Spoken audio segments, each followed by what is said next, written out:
Well, hello there, and welcome to you all who are watching this show for the first time, and welcome back to those of you who have watched it before. This is a segment of the art of storytelling. My name is Charles H. Clyburn, and I am a storyteller. And this is the art of storytelling. What we do with this program is to explain to you and present to you storytelling in an art form.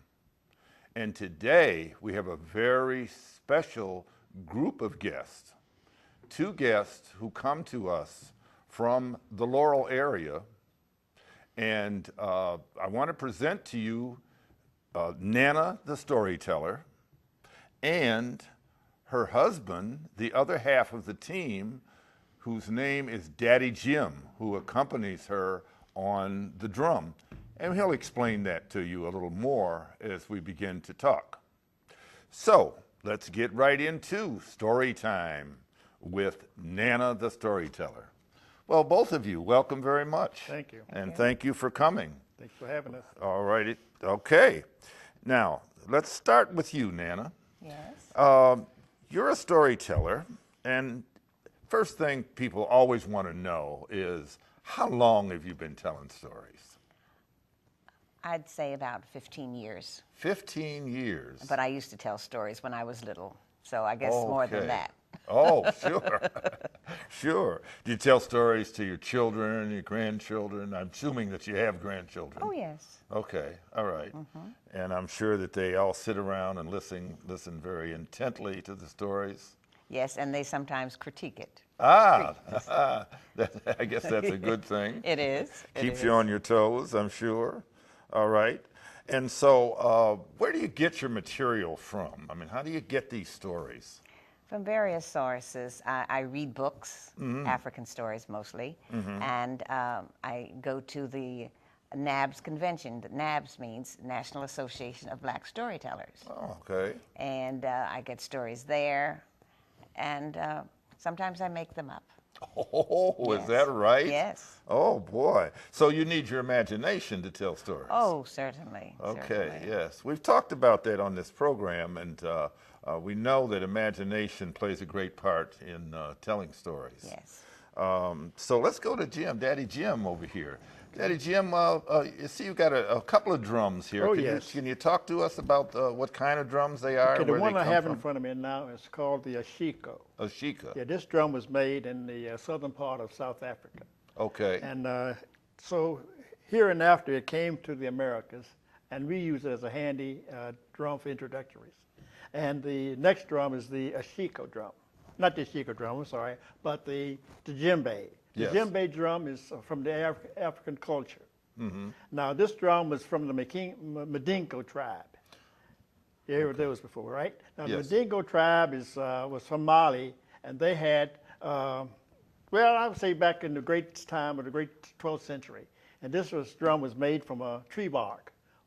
And somehow it's carved and it's hewed out and it's hollowed out and has a goatskin covering on it.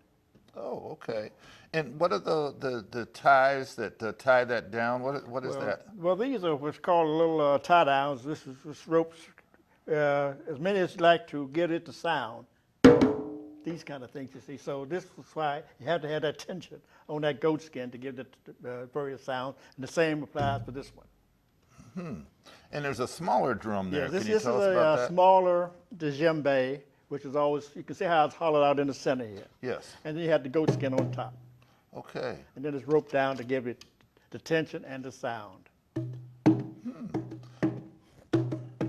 Very good. And how long have you been playing those drums? I say I was playing this drum for 10 years. I see.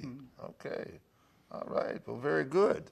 Well, we're certainly going to get you to play those and for Nanna to tell a story. So right. we'll get to that in a second. But I was looking at your costumes, very colorful. Can you tell us about what you have on today, Nanna? Well, this is one of the African dresses that I bought at the convention. They have vendors there and from Africa, and some have shops and all around. And this one just took my eye, and I thought, this is the one I'm going to wear. Okay. All right. And Jim? Well, as you can see, this is a dashiki. Yes, sir. As you can remember back in the 60s when they had the revolutions of all the sit-ins and whatnot, Yes. this is one of the things that people made note that do have to demonstrate this for our African heritage. And I've had this since that time, and this is history with that. Okay. And the head covering? The head covering comes with the costume. Okay. All right. Well, very good. All right. Well, that's good to know. Now, I have a brochure here, Nanna, that says, "Welcome to Story Time with Nanna." Let me show that to our audience. And we notice here that it says Storyteller Extraordinaire. Can you tell us about that? Well, I do different things. Not only do I tell stories, but I also play the piano sometimes when I have a certain show, and I sing a little bit, and I do creative things. I've written a book, and so I think I'm extraordinary. I do a Okay. lot of things and with my shows.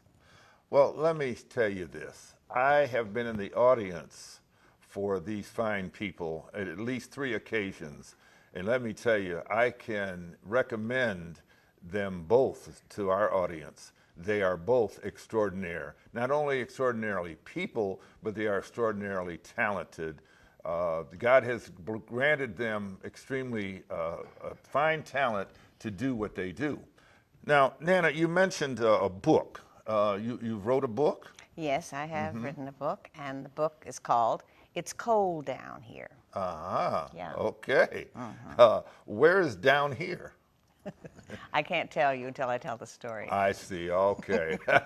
Artists never give away their recipe, just like good cooks never give away their recipes.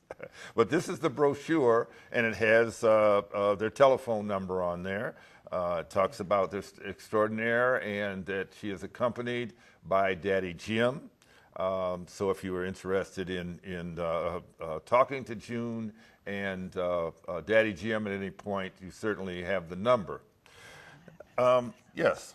I just wanted to check that number because we have moved, and that is the old number. I'm sorry. The old number. Well, I'm sure if the audience is concerned, we certainly can find you the right number.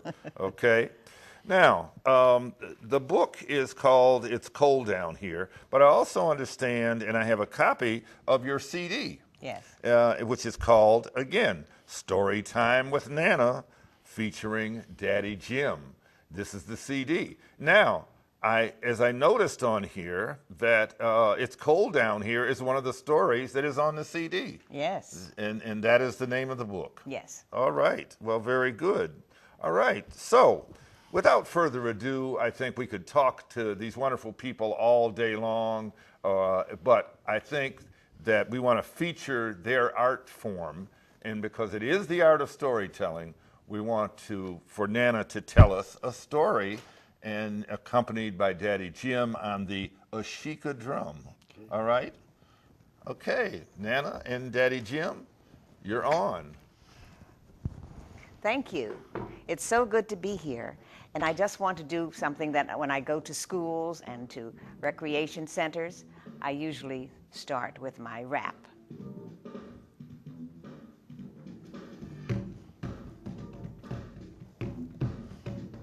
Well, I am Nanna, and I'm here to say, welcome to our storytelling. Hey, hey, stories from around the world and back. So many stories, I can't keep track. So sit right back and listen now. Cowabunga and holy cow, it's story time. Story time. Yes. It's been a long, long time in Africa. There was a special animal there, or but might I say, instead of an animal, an insect. And he was known as Anansi the spider. Everyone who knew Anansi, anyone who came in contact with him, knew that Anansi did not like to work. He was always trying to trick people to get food and other things. Well, Anansi woke up one morning. It was very hot in the jungle place where he lived. And he said, "Oh, my goodness, it's hot today, and I'm hungry. well, I think I'll walk around and see if I can find some food. Well, he walked around the jungle, and all of a sudden he saw a rock. And he said, what a strange moss-covered rock. And kaboom, he fell out. Well, when he got up, his head was going round and round, and his eyes, and he said, wow, what happened? And he said, oh, I know. I looked at that rock and I said, what a strange covered rock. Kaboom, he fell out again. This time when he got up, his head was aching worse. And he said, oh dear, now I know what that's all about. I think I can do something with this rock. So I've got to find some food. I know where I'll go. I'll go and see my friend the elephant. So he walked on down the jungle and out of the jungle, and he saw Mr. Elephant. And Mr. Elephant was sitting down and fanning because it was so hot. And Anansi went up to him and said, hey, Mr. Elephant, how you doing today? And he said, it is so hot in this jungle, I can hardly stand near this jungle. I can hardly stand it. So he said, I have a place for you to go where it's nice and cool. A nice place right around here in the jungle, and I want you to come with me. Because you're my friend, I'll share that special place with you. So he said, well, you know, I just got a big basket of yams here, and I was getting ready to eat some. So Nancy said, yeah, those look like good yams. He said, don't even look at them, because you're not getting any. You like to eat all the time and never like to work. He said, I'm not even thinking about those yams today. I'll go with you. I'll take you in here and let you see this cool place in the jungle. So he said, okay, come on, I'll go with you. So the elephant got up and he went walking behind Anansi. And Anansi took him to that certain spot and stopped. And Mr. Elephant looked down and he said, whoa, what a strange looking moss-covered rock. And kaboom, he fell out. And when he was still down there on the ground, and Anansi said, ha ha ha, fooled you. I'm going back and get those yams. And Anansi went on back and got those yams and took him to his special place where no one knew where he lived. Well, meanwhile, back in the jungle, the elephant looked up, got up and said, oh, my head is hurting. My goodness, what am I going to do? He said, where's that Anansi? And he looked all around and he didn't see him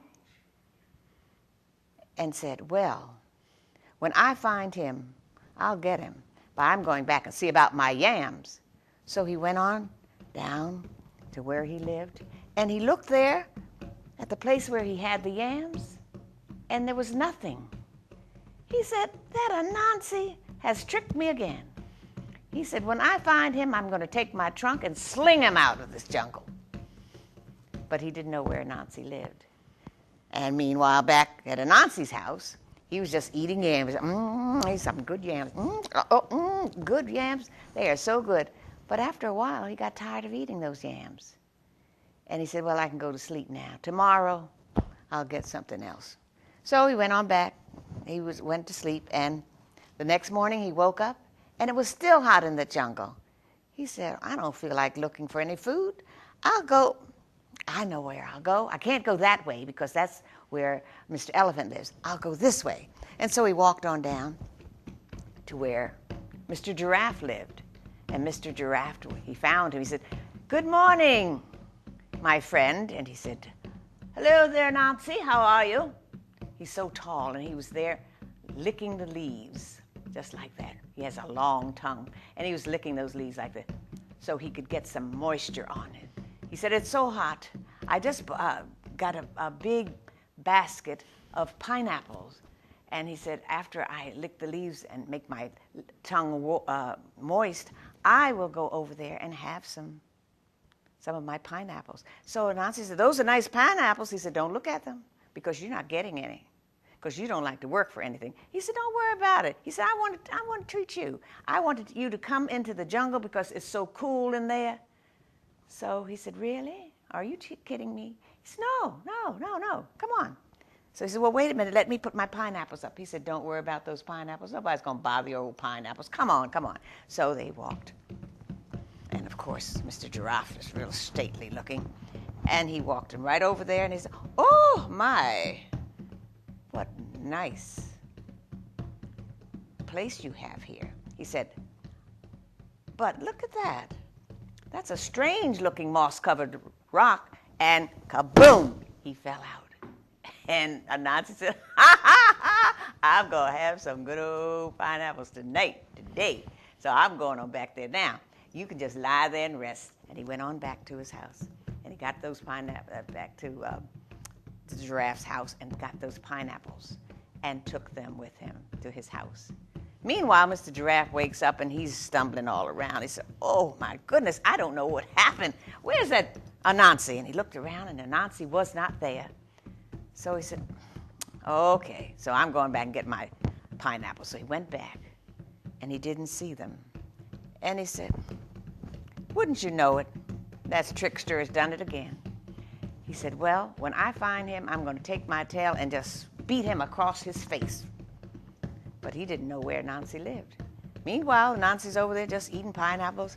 The juice is just dripping down his mouth.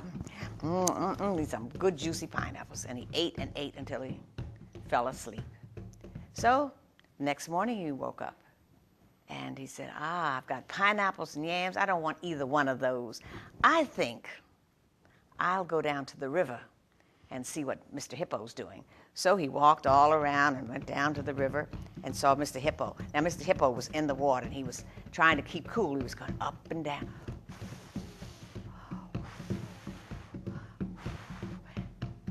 And Anansi said, hey, buddy, how you doing?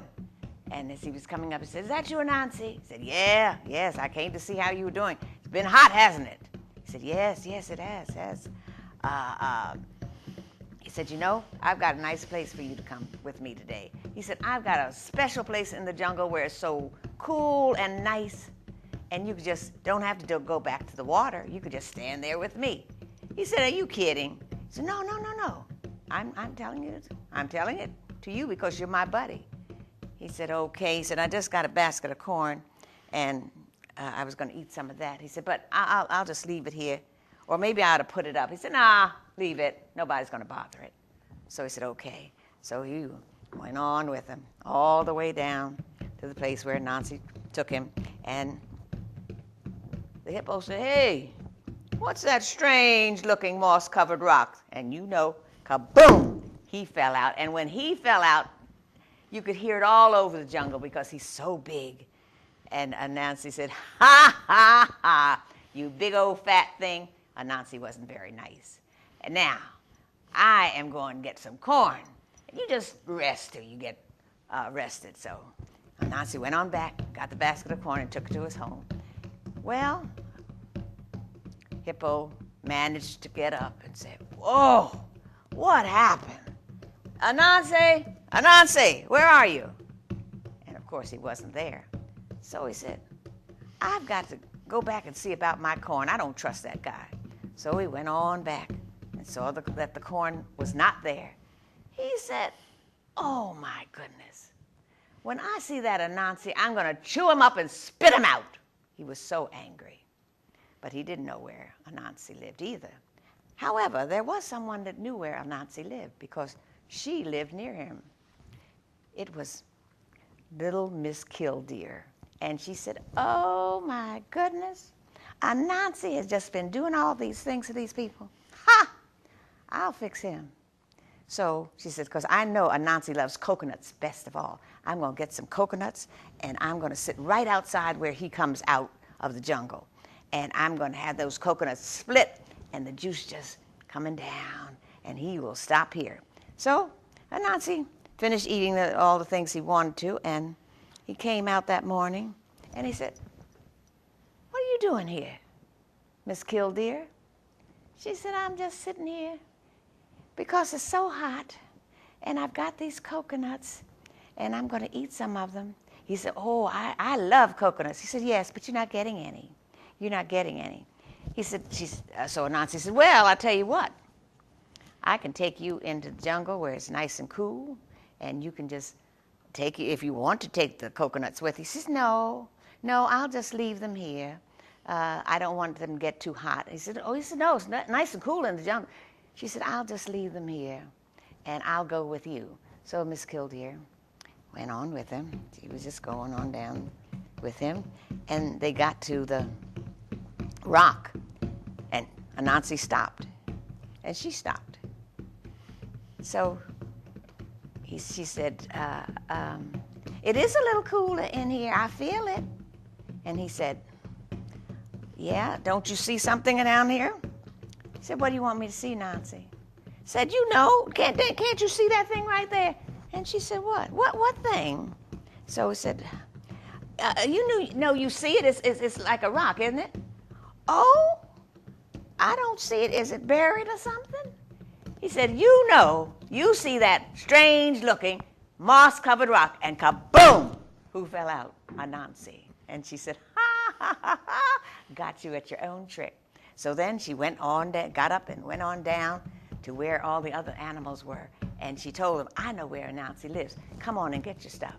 And they went on in there and got the things. Well, Anansi woke up and said, oh, no, I've been tricked by my own trick. I know what, I better go back and see if all my things are there. So he was going out of the jungle, and he looked, and he saw the line of animals coming up with their baskets. They were coming toward his house. He said, oh, my goodness, what can I do? Oh, dear, they can't catch me here. So he scooted out the back way. And as far as we know, Anansi is still running because he never came back so they could get after him. And that's the end of our story.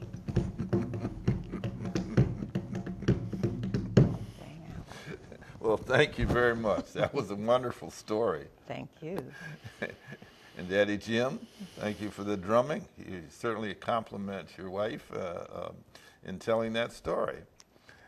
So as you can see, Anansi the spider is a very popular character, particularly in African and African American folk tales. We told a story about Anansi in a former segment on the art of storytelling. But there are so many stories about Anansi that one can tell them forever, because Anansi is a very popular character. And we'll probably talk about Anansi at another time. But I know you enjoyed that story and the accompaniment with Daddy Jim. And if you are interested in talking to Nanna and Daddy Jim at another time, we can certainly put you in touch with them. All right. So that story about Anansi is an old African folktale, I understand. Yes. Now, why are stories about animals? A lot of stories about African American folk tales are done about animals. Why do you think that is? Because they have so many animals there, and also because they sort of worshipped some of the animals. Now, the cow and other animals like that, they sort of worshipped a long time ago. Okay. All right. Now, I know you have different stories, and one may wonder about, adults may say, okay, that's a child's story. Children would enjoy that. But I have found, and I'm wondering if you have found also, that adults enjoy the stories also. Oh, yes, they do. Because when they bring their children to the library or they come to the school to hear the stories with the children, even the people that are working in the cafeteria, they'll come out and listen. The custodians will listen. Because there's something about the art of storytelling. People don't do it very much. You know, you have to go and have certain people that do the storytelling, and then they don't get a chance to hear them. So when they get a chance to hear something like this, they enjoy it. And especially at the convention, that's why we have the National Association of Black Storytellers. Every year, the convention is about 29 years old, and all the storytellers from all over the United States come. And they have little auxiliaries, and they have their own storytelling places that they go, and they do storytelling, and people come to hear them. And when they come to the convention, it's just like old whole home week or a reunion, you know, because you see the people who have been telling the stories, and you just like to see them, and they swap stories with you. Oh my goodness. Yeah. Okay. Even have a liars contest, if you can believe that. I see. Okay. Now, this convention is the National Association of Black Storytellers. Yes. My understanding is that there is another storytelling convention Yes. held nationally. What is that called? That's called the National Association of Storytellers. Okay. All And right. and you know, they have two. Okay. Two of them. And the National Association of Storytelling is always held in Tennessee, I believe. Oh yes, I think it's Nashville. Jonesboro. Right. Yes. I seem to remember that. Sometimes Nashville too. Pardon me? Sometimes Nashville? Yes. Okay. Now, but my understanding about the National Association of Black Storytellers is that it moves around and it's held in different places. Yes, they just Okay. had a convention in November at the storytelling, no, not storytelling place, but it was a hotel in Atlanta on Okay. Peachtree Street, Okay. and we went to that one. All right.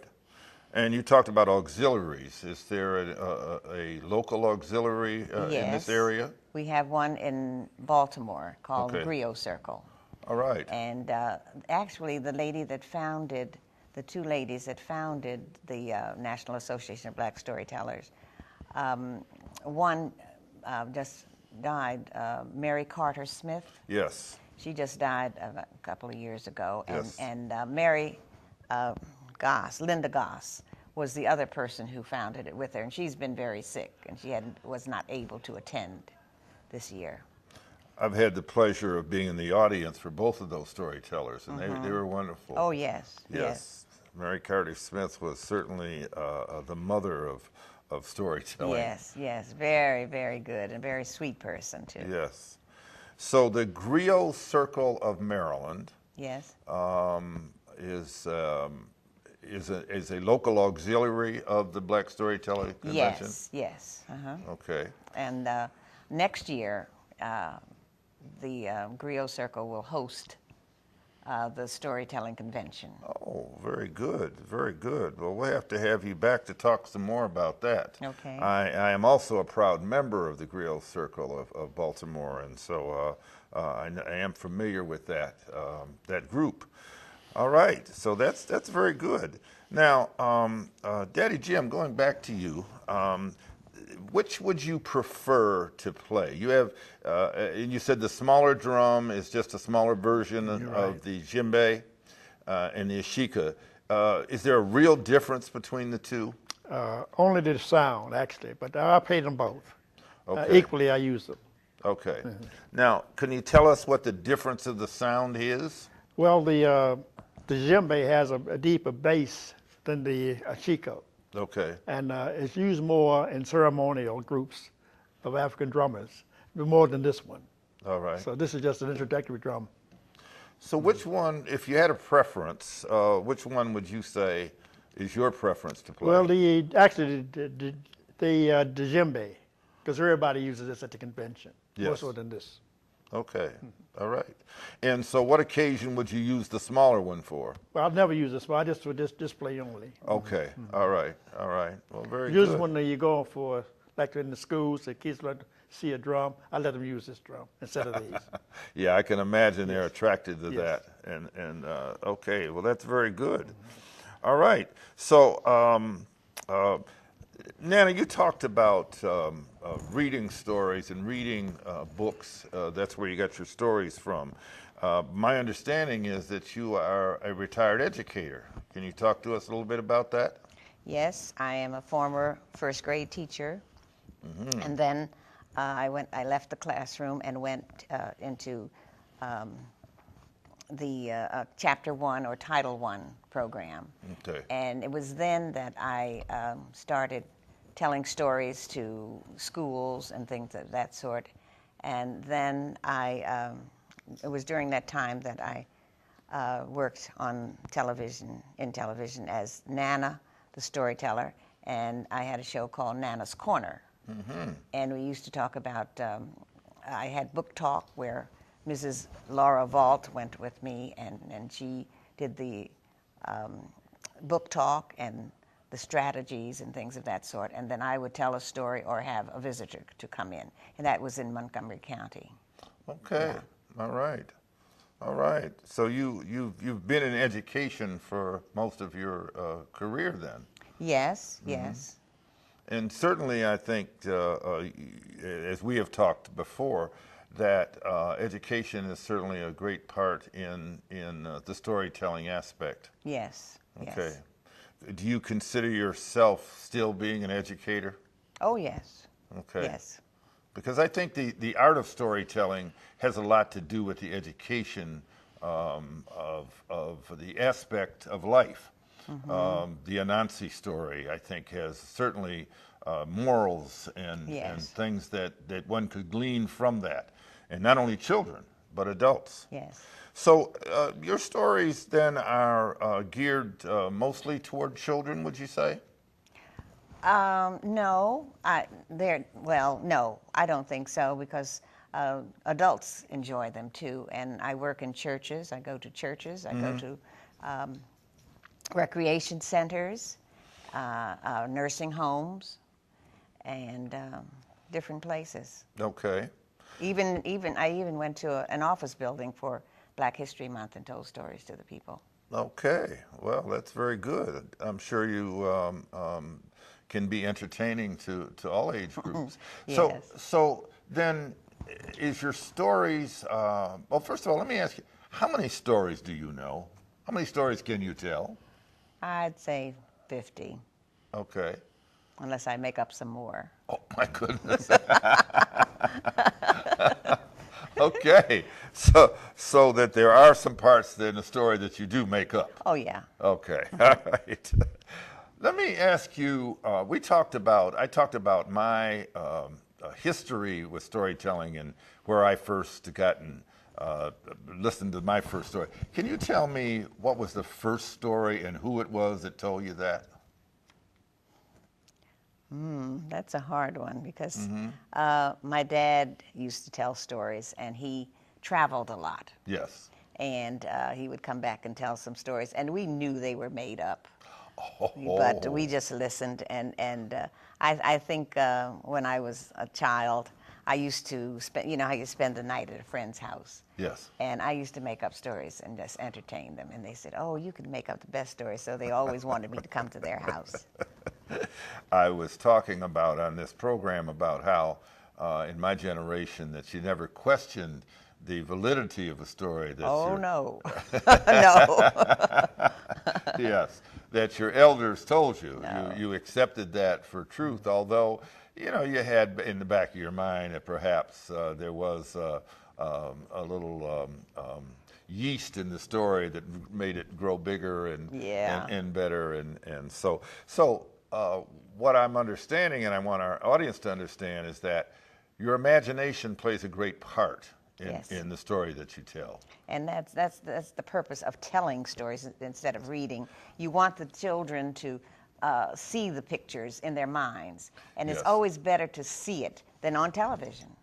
Definitely. It's in your mind. See it in your mind rather than look at television. See it. You can see more things in your mind than you can see on the television screen. Yes. Yes, and everybody has a different picture of it. Okay. So my understanding is that you present an audio-visual picture. Yeah. That they hear you and that they actually see. I saw where you went from Anansi's place to where the hippo was. I saw that you took us there visually.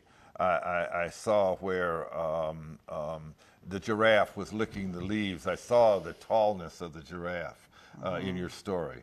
So that's a true art form, and that's the kind of thing that I would like for our audience to understand. In our last few minutes that we have, I do want to talk about another aspect of you and Jim's life together, and that is that you are in the business of tourism. Is that right? That's correct. So can you talk a little bit about? In fact, we have your sign here that So can you talk about that a little bit for us? Well, I started doing this travel business. I took a course in travel a long time ago, and so I would work in the summertime, when I was off. And I would work with a travel agency and go on trips and things of that. And so when I retired, I said, well, now we can work a little harder on this. And so we had the two. We have the storytelling and the travel. And we finally have our own agency now. And we work out of our home. It's a home-based agency. I see. And Jim is the keeper of the books. Okay. And I'm the PR person who gets the trips, and my son works with me, too. Oh, very good. Very good. Well, that's very interesting. So you two keep quite busy, I assume. Oh, yes. Yeah. Never a dull moment. I would imagine. And so in doing this, in going around the world, I trust that you go around the world. Oh, yes. You've been to various places. So I imagine it has a dual purpose, and that is, of course, you get to see the world, but also it is a way of gathering different stories from different places. Is that correct? Yes. Okay. All right. And we do a lot of groups because the seniors like to be together, and they like to have someone to lead them in going to places. And we do cruises, bus trips, 1 day, 5 day, and then we also do individual trips. Okay. People. All right. Yeah. All right. Well, very good. I'm real impressed, and I must say that again, we're no strangers to each other. No. Well, like I said, I've enjoyed being in your company. I've enjoyed being in an audience, listening to you perform, and I'm certainly glad that you've taken this opportunity to grace this show with your presence and with your vision, and of course with your stories. You're truly two talented people, and we certainly want to thank you for being on The Art of Storytelling. And as you can see, storytelling, again, as we have talked about this, story is a story is a story. And Nanna and Daddy Jim are just two people who tell those stories, who pass on stories down to the younger people and even to older people. Because it enhances their life. It creates an imagination and a situation where you can enjoy the story, and no matter what age you are. As Nanna has said, there are stories that are geared for church groups, there are stories geared for any age group, so that the art of storytelling transcends the age, and all kinds of other parameters that one might want to box them in. So we want to thank Nanna and Daddy Jim for being in our audience today, and certainly if you're interested in talking to them or getting them to be a part of the experience of storytelling, then you will know how to contact them. So once again, my name is Charles Clyburn, and this is The Art of Storytelling.